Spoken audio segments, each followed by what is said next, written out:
রাষ্ট্র কেমন ভাবে চালাবেন আল্লাহ কোরআনের মধ্যে বর্ণনা করেছেন। সমাজ কেমন ভাবে চালাবেন আল্লাহ কোরআনের মধ্যে বর্ণনা করেছেন। আপনি আপনার ওয়াইফকে কেমন ভাবে চালাবেন আল্লাহ কোরআনে বর্ণনা করেন।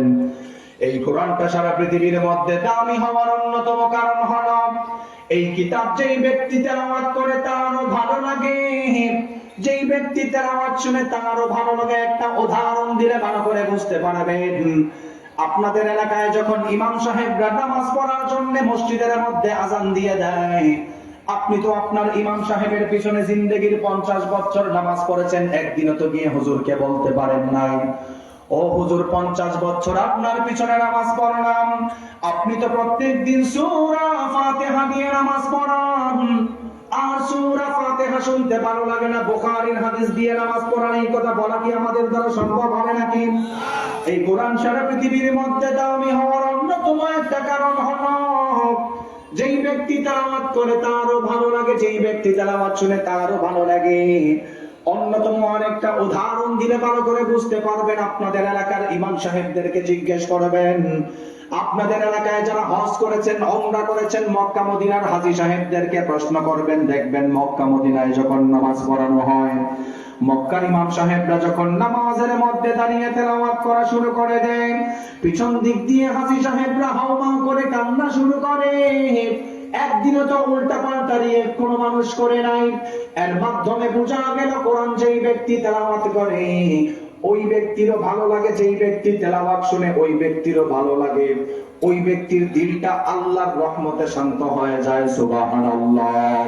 কোরআনটা সারা পৃথিবীর মধ্যে দামি হওয়ার অন্যতম একটা বিশেষ কারণ হলো বিশ্বনবী সাল্লাল্লাহু আলাইহি ওয়াসাল্লাম মানুষদেরকে জানালেন, মান ক্বারা হারফান মিন কিতাবিল্লাহি ফালাহু হাসানা ওয়াল হাসানাতু বিআশরি আমসালিহা। ও দুনিয়ার মানুষেরা দিনের কান লাগায় শোনো, কোন মানুষ যদি দুনিয়ার মধ্যে কোরআনের প্রতি অক্ষর তেলাওয়াত করে, প্রতি অক্ষরে অক্ষরে আল্লাহ তাআলা বান্দার আমলনামায় 10টা করে নেকি লিখে দেয়।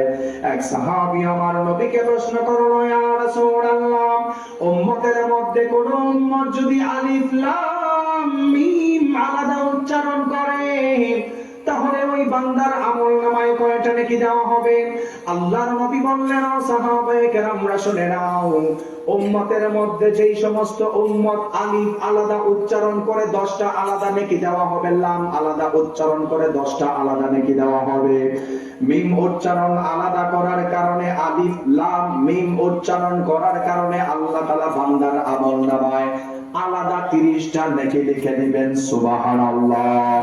কোরআনটা সারা পৃথিবীর মধ্যে সবচাইতে দামি হওয়ার অন্যতম একটা কারণ হলো বিশ্বনবী সাল্লাল্লাহু আলাইহি ওয়াসাল্লাম জানিয়ে দিলেন, ইকরাউল কুরআন ফাইন্নাহু ইয়াতি ইয়াউমাল কিয়ামাতি শাফিআন লিআসহাবিহি। যেই মানুষগুলি দুনিয়াতে কোরআন তেলাওয়াত করে, কোরআনকে ভালোবাসে, অর্থাৎ কোরআনওয়ালারা যখন মারা যাবে হাসরের ময়দানে লেভেল প্লেইং ফিল্ডের মধ্যে স্বয়ং কোরআন বান্দার জন্য সুপারিশ করবেন। কতক্ষণ পর্যন্ত সুপারিশ করবেন? ভালো করে শুনেন। আল্লাহর নবী বললেন, কোরআন ততক্ষণ পর্যন্ত সুপারিশ বন্ধ করবে না যতক্ষণ না পর্যন্ত বান্দাকে